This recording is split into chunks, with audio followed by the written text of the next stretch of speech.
Assalamu alaikum warahmatullahi wabarakatuh. My name is Razia Nisar. I'm your Islamic instructor from tutorial.pk. امید کرتی ہوں آپ سب صحت اور ایمان کی سلامتی کے ساتھ حشاش بشاش ہیں. میں آج آپ کے سامنے ایک نئے سبق کے خلاصے کے ساتھ حاضر ہوں. سبق ہے آپ کی گریڈ 11 کی کتاب میں تیسرا سبق جس کا عنوان ہے اسوہ رسول اکرم صلی اللہ علیہ وسلم. آئیے خلاصے کا آغاز کرتے ہیں. اللہ تعالیٰ قرآن مجید میں فرماتے ہیں لَقَدْ كَانَ لَكُمْ فِي رَسُولِ اللَّهِ أُسْوَةٌ حَسَنَةٌ لِمَنْ كَانَ يَرْجُو اللَّهَ وَالْيَوْمَ الْآخِرَ وَذَكَرَ اللَّهَ كَثِيرًا. تم کو پیغمبر خدا صلی اللہ علیہ وسلم کی پیروی کرنی بہتر ہے، یعنی اس شخص کو جسے اللہ سے ملنے اور روز قیامت کے آنے کی امید ہو اور وہ اللہ کا ذکر کثرت سے کرتا ہو. تو اللہ تعالیٰ نے خود قرآن مجید میں رسول اللہ صلی اللہ علیہ وسلم کی زندگی کو ایمان والوں کے لیے اسوہ حسنہ قرار دیا ہے، جس پر چل کر وہ اپنی دنیا اور آخرت کی زندگی کو بہتر بنا سکتے ہیں. ہم جب سیرت رسول صلی اللہ علیہ وسلم کا مطالعہ کریں تو اس کی روشنی میں ہمارے سامنے ایسی مثالیں آتی ہیں جسے ہم رحمت للعالمین، اخوت، مساوات، عفو و درگزر، صبر و استقلال اور ذکر کے پہلوؤں کو پڑھ سکتے ہیں. ان مثالوں سے سبق حاصل کر سکتے ہیں. تو آئیے آغاز کرتے ہیں. پہلا نقطہ ہمارے پاس ہے رحمت للعالمین. اللہ تعالیٰ نے رسول اللہ صلی اللہ علیہ وسلم کو دونوں جہانوں کے لیے رحمت بنا کر بھیجا. اللہ تعالیٰ فرماتے ہیں وَمَا أَرْسَلْنَاكَ إِلَّا رَحْمَةً لِلْعَالَمِينَ، اور اے محمد صلی اللہ علیہ وسلم ہم نے تم کو تمام جہانوں کے لیے رحمت بنا کر بھیجا ہے. تو رسول اللہ صلی اللہ علیہ وسلم کی ذات تمام جہانوں کے لیے رحمت اور شفقت کا باعث ہے. امت کے لیے، کافروں کے لیے، عورتوں کے لیے، یتیموں کے لیے، غلاموں کے لیے رسول اللہ صلی اللہ علیہ وسلم شفیق اور مہربان ہیں. امت کے لیے رحمت اور شفقت کی بات کی جائے تو آپ صلی اللہ علیہ وسلم کے حوالے سے اللہ تعالیٰ نے قرآن مجید میں فرمایا لَقَدْ جَاءَكُمْ رَسُولٌ مِّنْ أَنفُسِكُمْ عَزِيزٌ عَلَيْهِ مَا عَنِتُّمْ حَرِيصٌ عَلَيْكُمْ بِالْمُؤْمِنِينَ رَءُوفٌ رَحِيمٌ. دیکھو تم لوگوں کے پاس ایک رسول آیا ہے جو خود تمہیں میں سے ہے، تمہارا نقصان میں پڑنا اس پر شاق ہے، تمہاری فلاح کا وہ حریص ہے، ایمان لانے والوں کے لیے وہ شفیق اور رحیم ہے. تو اس آیت مبارکہ میں بھی رسول اللہ صلی اللہ علیہ وسلم کو رؤوف الرحیم کہا گیا ہے مومنین کے حق میں. تو آپ صلی اللہ علیہ وسلم واقعی ہی میں رؤوف اور رحیم تھے اپنی امت کے لیے، جیسا کہ آپ صلی اللہ علیہ وسلم مقروض لوگوں کے قرض خود ادا کر دیا کرتے تھے. آپ صلی اللہ علیہ وسلم امت پر دشواری کو دیکھتے ہوئے نماز اور خطبہ مختصر فرما دیتے. تراویح کی عبادت امت پر فرض نہ ہو جائے، لہٰذا صرف 3 دن مسجد میں ادا کی اور اس کے بعد گھر میں ادا کی. اسی طرح آپ صلی اللہ علیہ وسلم کو مسواک بہت پسند تھی. آپ صلی اللہ علیہ وسلم چاہتے تھے کہ امت میں اس کو رواج دے دیا جائے، لیکن آپ صلی اللہ علیہ وسلم نے فرمایا اگر امت کو دشواری نہ ہوتی تو میں انہیں ہر نماز سے پہلے مسواک کرنے کا حکم دیتا. انہی مثالوں کی روشنی میں آپ دیکھتے ہیں کہ رسول اللہ صلی اللہ علیہ وسلم اللہ تعالیٰ کے اس ارشاد مبارک وَبِالْمُؤْمِنِينَ رَءُوفٌ رَحِيمٌ کا بہترین مصداق ہیں. اگلا نقطہ ہمارے پاس ہے کافروں پر رحمت. رسول اللہ صلی اللہ علیہ وسلم صرف اپنی امت کے مسلمانوں پر مہربان نہیں تھے، بلکہ آپ صلی اللہ علیہ وسلم کا ہونا کافروں کے لیے بھی باعث رحمت تھا. جیسا کہ پچھلی قوموں پر ان کی سرکشی اور نافرمانی کے سبب بہت سارے عذاب آئے. کسی کی صورت مسخ کر کے ان کو بندر بنا دیا گیا، کسی پر طوفان آیا اور کسی کو بستی کے بل ہی الٹا دیا گیا. لیکن رسول اللہ صلی اللہ علیہ وسلم کا موجود ہونا کافروں کے لیے عذاب سے مانع تھا. اللہ تعالیٰ نے قرآن مجید میں اسی بات پر کچھ یوں روشنی ڈالی ہے وَمَا كَانَ اللَّهُ لِيُعَذِّبَهُمْ وَأَنْتَ فِيهِمْ، اور اللہ ایسا نہ تھا کہ جب تک تم ان میں سے تھے انہیں عذاب دیتا. تو بچوں رسول اللہ صلی اللہ علیہ وسلم جب تک کافروں کے درمیان رہے اللہ تعالیٰ نے کوئی بڑا عذاب نہیں بھیجا. پھر ایک مرتبہ صحابہ کرام نے عرض کیا کہ یا رسول اللہ صلی اللہ علیہ وسلم آپ صلی اللہ علیہ وسلم کافروں پر لعنت بھیجیں. تو آپ صلی اللہ علیہ وسلم نے فرمایا کہ میں لعنت بھیجنے کے لیے نہیں آیا بلکہ مجھے رحمت بنا کر بھیجا گیا ہے. اسی طرح آپ صلی اللہ علیہ وسلم کو جب بتایا گیا کہ قبیلہ دوست نے نافرمانی کی ہے تو وہ یہ سمجھے کہ اب آپ صلی اللہ علیہ وسلم قبیلہ دوست کے بارے میں بد دعا کریں گے، لیکن آپ صلی اللہ علیہ وسلم نے فرمایا اللہم اہد دوسا وأتی بہم، اے اللہ قبیلہ دوست کو ہدایت دے اور ان کو دائرہ اسلام ملا. یعنی آپ صلی اللہ علیہ وسلم نے اس وقت میں بھی قبیلہ دوست کے لیے ہدایت کی دعا فرمائی. اسی طرح غزوہ احد کے موقع پر کافروں نے آپ صلی اللہ علیہ وسلم کے دندان مبارک شہید کر دیے، خون بہنے لگا، لیکن اس موقع پر بھی آپ صلی اللہ علیہ وسلم نے ان کے لیے ہدایت کی دعا مانگی اور ان کے لیے بد دعا نہ کی. اگلا نقطہ ہمارے پاس ہے عورتوں پر شفقت. بچوں اسلام آنے سے قبل عربوں کے ہاں عورتوں کے ساتھ بہت ناروا سلوک کیا جاتا تھا. ان کو انسان ہی نہیں سمجھا جاتا تھا. عورت کو منحوس اور گناہگار مخلوق سمجھتے ہوئے اس کے ساتھ برا سلوک کیا جاتا. اسلام آیا اور رسول اللہ صلی اللہ علیہ وسلم نے عورت کو بحیثیت ماں، بیٹی اور بیوی کے تمام حقوق دلائے. آپ صلی اللہ علیہ وسلم نے فرمایا الجنت تحت اقدام الامہات، جنت ماں کے قدموں تلے ہے، یعنی ماں کی خدمت میں بچے کے لیے جنت رکھ دی۔ اور اسی طرح بیٹیوں کو دفنانے کی کبھی رسم کا خاتمہ فرمایا اور بیٹیوں کو گھر کی زینت اور گھر کے لیے رحمت قرار دیا، اور بیویوں کے حوالے سے مردوں کو تلقین فرمائی کہ ان کے ساتھ اچھا سلوک کرو، اللہ تعالیٰ نے ان کو تمہارے عنایت میں دے دیا ہے، لہٰذا ان کے معاملے میں اللہ سے ڈرتے رہو۔ اگلا نقطہ ہمارے پاس ہے یتیموں کا والی۔ رسول اللہ صلی اللہ علیہ وسلم خود یتیم پیدا ہوئے تھے، لہٰذا آپ صلی اللہ علیہ وسلم کے سینے میں یتیموں کا درد تھا۔ آپ صلی اللہ علیہ وسلم یتیموں کے سروں پر دست شفقت رکھتے، ان کی دیکھ بھال کرتے، ان کی تعلیم و تربیت کا خیال کرتے اور امت کو بھی اس کی ترغیب دیتے۔ آپ صلی اللہ علیہ وسلم نے یتیم کا خیال رکھنے والے کا اجر اس طرح سے بیان فرمایا: انا وکافل الیتیم فی الجنۃ ہکذا واشار بالسبابۃ والوسطی وفرج بینہما شیئا، میں اور یتیم کی نگہداشت کرنے والا بہشت میں یوں ساتھ ساتھ ہوں گے۔ آپ صلی اللہ علیہ وسلم نے اپنی شہادت کی انگلی اور درمیانی انگلی میں تھوڑا سا فاصلہ رکھا۔ تو اس طرح سے رسول اللہ صلی اللہ علیہ وسلم نے یتیموں کا خیال رکھنے کی ترغیب دی، اور اجر کیا ہے اس کا کہ رسول اللہ صلی اللہ علیہ وسلم کا جنت میں ساتھ میسر آئے گا۔ پھر اسی طرح ایک اور واقعہ ہے سیرت رسول سے ہی کہ جب حضرت جعفر طیار رضی اللہ تعالیٰ عنہ غزوہ موطا میں شہید ہو گئے تو آپ صلی اللہ علیہ وسلم ان کے گھر تشریف لے کر گئے، ان کے بچوں کو بلایا، ان کے سر پر دست شفقت رکھا اور رونے لگے۔ تو ان کی زوجہ حضرت اسماء رضی اللہ تعالیٰ عنہا نے دریافت کیا کہ یا رسول اللہ صلی اللہ علیہ وسلم، کیا آپ کو حضرت جعفر رضی اللہ تعالیٰ عنہ کی طرف سے کوئی خبر آئی ہے؟ تو آپ صلی اللہ علیہ وسلم نے فرمایا کہ وہ آج شہید کر دیے گئے ہیں۔ تو بچوں، اس طرح سے رسول اللہ صلی اللہ علیہ وسلم یتیموں کا خیال کیا کرتے تھے۔ ہم بھی دیکھیں تو ہمارے معاشرے میں بہت سارے یتیم بچے ہوں تو ہم بھی ان کی خدمت کر کے، ان کی مدد کر کے، ان کو آسرا اور سہارا دے کر جنت میں رسول اللہ صلی اللہ علیہ وسلم کا ساتھ پا سکتے ہیں۔ ہم دیکھتے ہیں کہ ہمارے علاقوں میں بہت سارے آرفن ہومز بھی بنائے گئے ہیں، جیسا کہ عبدالستار ایدی ہیں، انہوں نے بہت سارے ایسے ادارے بنائے ہیں جن کے باہر جھولا رکھا ہوا ہے، اس پر لکھا ہوتا ہے کہ بچے کو قتل نہ کریں، اس میں ڈال دیں، اور اس طرح سے انہوں نے بہت سارے آرفن ہومز بنائے۔ ان آرفنز ہوم میں جا کر ہم ان یتیموں کی کفالت کر سکتے ہیں۔ تو آپ نے دیکھا کہ خدمت خلق کرنے والوں کو اللہ تعالیٰ کیسا اجر دیتا ہے کہ ان کا نام آج بھی زندہ ہے۔ اگلا نقطہ ہمارے پاس ہے غلاموں کا مولا۔ تو جب ہم عربوں کی تاریخ کا مطالعہ کریں تو ہم دیکھتے ہیں کہ وہاں پر نسل در نسل غلامی کا تصور چلا آتا تھا۔ غلام کو پراپرٹی تصور کیا جاتا تھا تو اس پر ظلم و ستم کیا جاتا، ان کو بیڑیوں میں باندھ کر رکھا جاتا، ان کو گرم ریت پر لٹایا جاتا، اور ان کو کوئی جائز انسانی حقوق حاصل نہ تھے۔ پھر اسلام آیا، رسول اللہ صلی اللہ علیہ وسلم آئے اور آپ صلی اللہ علیہ وسلم نے ان کو جائز انسانی حقوق دیے۔ آپ صلی اللہ علیہ وسلم نے فرمایا تمہارے غلام تمہارے بھائی ہیں جن کو اللہ تعالیٰ نے تمہارا ماتحت بنایا، جو تم کھاؤ ویسا ہی انہیں بھی کھلاؤ، اور جو خود پہنو ویسا ہی انہیں بھی پہناؤ، اور ان کی طاقت سے زیادہ ان پر کام کا بوجھ نہ ڈالو۔ آج ہم بھی دیکھیں ہمارے گھر میں جو میڈس یا سرونٹس ہیں تو ہم بھی رسول اللہ صلی اللہ علیہ وسلم کی ارشادات کی روشنی میں ان کے ساتھ اچھا سلوک کریں۔ اگلا نقطہ ہمارے پاس ہے بچوں پر رحمت۔ رسول اللہ صلی اللہ علیہ وسلم نہ صرف یہ کہ بڑوں کے ساتھ اچھا سلوک کرتے تھے، بچوں کے ساتھ بھی شفقت اور مہربانی کا سلوک کیا اور ہمارے لیے اسوہ حسنہ بن کر دکھایا۔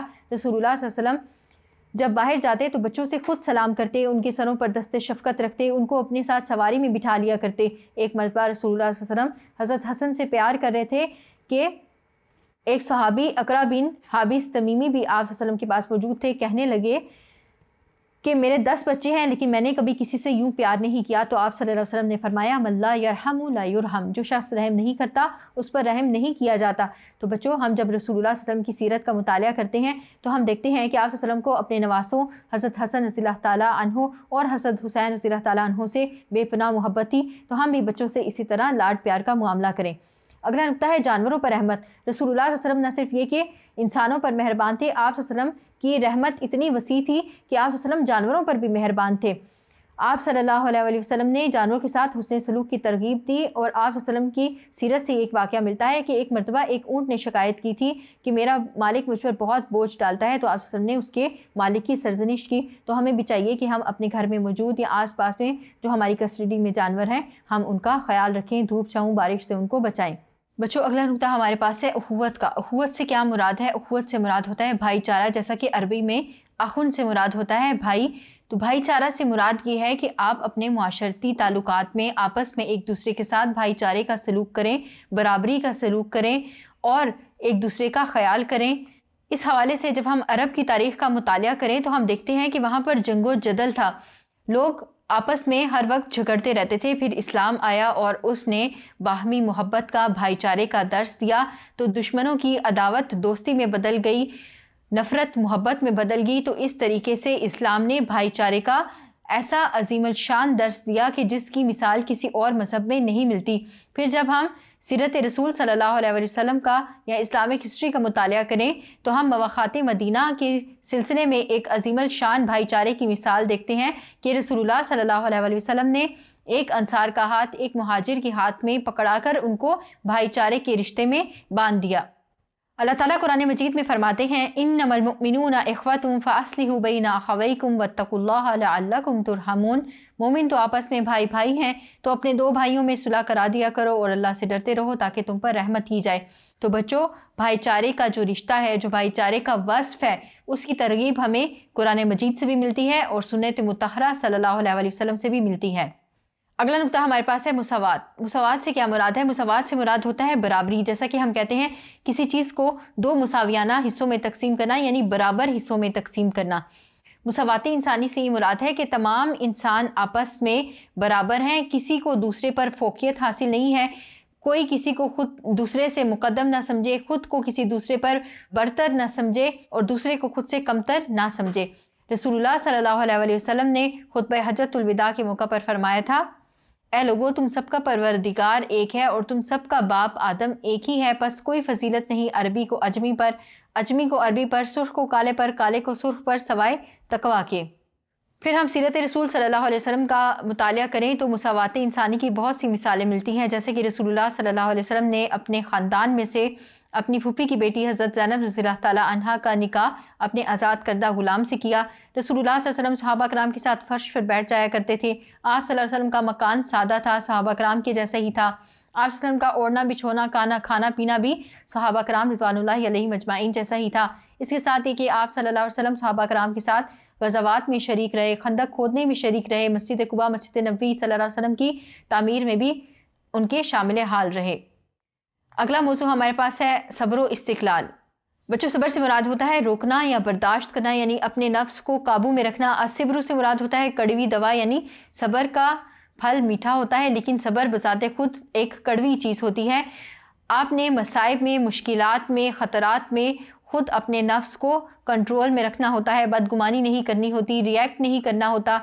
پھر جب ہم اسماء الحسنہ کا مطالعہ کرتے ہیں تو الصبور اللہ تعالیٰ کے اسماء میں سے ہے، جس سے مراد یہ ہے کہ اللہ تعالیٰ سب سے زیادہ صبر کرنے والا ہے کہ لوگ اس کے ساتھ شرک ٹھہراتے ہیں لیکن وہ ان کو معاف فرما دیتا ہے۔ پھر بچوں، استقلال سے مراد ہے مستحکم ہونا، مضبوطی۔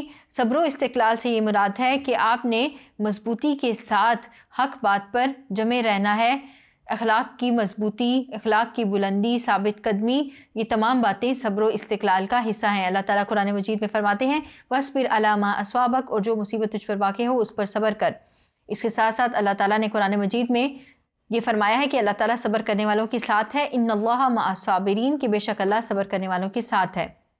رسول اللہ صلی اللہ علیہ وسلم کی زندگی سے ہمیں صبر و استقلال کی بہت سی مثالیں ملتی ہیں۔ نبوت کے زمانے سے لے کر آپ صلی اللہ علیہ وسلم کے وصال تک لوگوں نے آپ صلی اللہ علیہ وسلم کو طرح طرح سے ستایا، لیکن آپ صلی اللہ علیہ وسلم نے صبر و استقلال کا مظاہرہ کیا۔ اسی کی ایک مثال ہے کہ ایک دن آپ صلی اللہ علیہ وسلم خانہ کعبہ میں نماز پڑھ رہے تھے کہ حرم شریف میں اس وقت کفار کی ایک جماعت موجود تھی۔ عقبہ بن ابی معیط نے ابو جہل کے اکسانے پر اونٹ کی اوجڑی سجدے کی حالت میں آپ صلی اللہ علیہ وسلم کی پشت مبارک پر ڈال دی اور مشرکین زور زور سے کہکہے لگانے لگے۔ کسی نے آپ صلی اللہ علیہ وسلم کی صاحبزادی کو خبردار کیا۔ حضرت فاطمہ رضی اللہ تعالیٰ عنہ واقعے کی اطلاع ملتے دوڑتے ہوئے آئیں اور غلاظت آپ صلی اللہ علیہ وسلم کی پشت سے دور کی۔ حضرت فاطمہ نے کافروں کو بددعا دی تو اس پر حضرت محمد صلی اللہ علیہ وسلم نے فرمایا، بیٹی صبر سے کام لو، اللہ تعالیٰ انہیں ہدایت دے، یہ نہیں جانتے کہ ان کی بہتری کس چیز میں ہے۔ تو بچوں، رسول اللہ صلی اللہ علیہ وسلم کی زندگی سے ہمیں صبر و استقلال کا درس ملتا ہے۔ اگلا نقطہ ہمارے پاس ہے عفو و درگزر۔ عفو و درگزر سے مراد ہوتا ہے معاف کر دینا، احسان کرنا اور کسی کی زیادتی کو برداشت کرتے ہوئے اس سے درگزر کر دینا۔ اسی طرح اللہ تعالیٰ کے اسماء میں سے بھی ایک اسم ہے العفو، کہ اللہ تعالیٰ سب سے زیادہ معاف کر دینے والا ہے، درگزر کر دینے والا ہے، خطاؤں کو مٹا دینے والا ہے۔ عفو و درگزر اعلیٰ اخلاقی اوصاف میں سے ایک صفت ہے جس کی قرآن و سنت میں ہمیں ترغیب ملتی ہے تاکہ انسان ان اوصاف کو اپنائے۔ اللہ تعالیٰ نے قرآن مجید میں ایسے ہی اوصاف رکھنے والے مسلمانوں کی تعریف فرمائی اور فرمایا وَالْقَاظِمِينَ الْغَيْظَ وَالْعَافِينَ عَنِ النَّاسِ، اور دبا لیتے ہیں غصہ اور معاف کرتے ہیں لوگوں کو۔ رسول اللہ صلی اللہ علیہ وسلم کی سیرت کے حوالے سے عفو و درگزر کا ایک واقعہ آپ کے سامنے نقل کرتے ہیں۔ جب رسول اللہ صلی اللہ علیہ وسلم طائف کی وادی میں دعوت حق دینے کے لیے گئے تو وہاں کے لوگوں نے آپ صلی اللہ علیہ وسلم کو بہت ستایا، آپ صلی اللہ علیہ وسلم کے پیچھے شریر لڑکے لگا دیے، انہوں نے آپ صلی اللہ علیہ وسلم پر پتھر برسائے، آپ صلی اللہ علیہ وسلم لہو لہان ہو گئے، یہاں تک کہ خون آپ صلی اللہ علیہ وسلم کے تلووں تک بہنے لگا۔ اور اس موقع پر حضرت جبرائیل امین تشریف لائے اور فرمایا کہ اگر آپ صلی اللہ علیہ وسلم حکم دیں تو ان 2 پہاڑوں کو ملا دیا جائے اور طائف کی وادی ختم ہو جائے، لیکن آپ صلی اللہ علیہ وسلم نے ایسا نہیں کرنے دیا اور طائف کے حق میں دعائے ہدایت کی۔ اسی طرح ہم دیکھتے ہیں کہ فتح مکہ کے موقع پر رسول اللہ صلی اللہ علیہ وسلم کے پاس اپنے دشمنوں سے بدلہ لینے کا بہترین موقع تھا، لیکن اس موقع پر بھی آپ صلی اللہ علیہ وسلم نے قریش مکہ سے پوچھا تمہیں کیا لگتا ہے کہ میں تمہارے ساتھ کیا برتاؤ کرنے والا ہوں؟ تو انہوں نے کہا کہ آپ مہربان ہیں اور مہربان بھائی کے بیٹے ہیں۔ تو اس پر آپ صلی اللہ علیہ وسلم نے قرآن مجید کی آیت تلاوت کی جو کہ یہ ہے قال لا تثریب علیکم اليوم یغفر اللہ لکم وہو ارحم الراحمین، کچھ الزام نہیں تم پر، آج بخشے اللہ تم کو اور وہ ہے سب مہربانوں کا مہربان۔ اسوہ رسول اکرم صلی اللہ علیہ وسلم کے حوالے سے ہمارا آخری موضوع ہے ذکر۔ ذکر سے مراد ہوتا ہے یاد کرنا، کسی کا ذکر کرنا، کسی کا تذکرہ کرنا، لیکن جب اسلامی اصطلاح میں ہم اس کو استعمال کریں تو اس سے مراد ہوتا ہے اللہ تعالیٰ کا ذکر کرنا۔ اللہ تعالیٰ نے قرآن مجید میں بھی اس بات کی ترغیب دی ہے کہ اللہ تعالیٰ کو کثرت سے یاد کیا جائے۔ اللہ تعالیٰ فرماتے ہیں یا ایھا الذین آمنوا اذکروا اللہ ذکرا کثیرا، اے اہل ایمان اللہ کو بہت ذکر کیا کرو، اللہ کو بہت یاد کیا کرو۔ پھر اسی طرح اللہ تعالیٰ نے دلوں کا اطمینان بھی فرمایا کہ میری یاد میں ہی ہے۔ اللہ تعالیٰ فرماتے ہیں الذین آمنوا وتطمئن قلوبهم بذکر اللہ الا بذکر اللہ تطمئن القلوب، جو لوگ ایمان لاتے ہیں اور جن کے دل یاد خدا سے آرام پاتے ہیں ان کو اور سن رکھو کہ اللہ کی یاد سے دل آرام پاتے ہیں۔ بچوں ذکر کرنے کے کچھ اقسام ہیں، کچھ طریقے ہیں۔ ذکر لسانی ہو سکتا ہے، قلبی ہو سکتا ہے، عملی ہو سکتا ہے۔